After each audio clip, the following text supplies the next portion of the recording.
ఇప్పుడు sustainable development practices కోసం ప్రజలలో అవగాహన తీసుకురావటం కోసం environmental subjects like water day, earth day, environmental biodiversity day, తర్వాత నిన్న మనం జరుపుకొని ఉన్నాము పర్యావరణ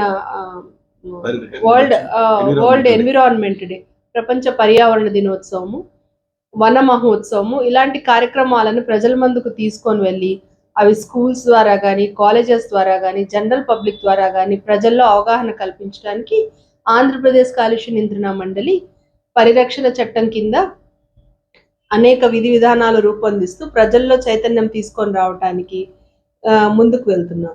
మరి ముఖ్యంగా మాట్లాడాలంటే ఈ సంవత్సరం థీము ప్లాస్టిక్ కాలుష్యం.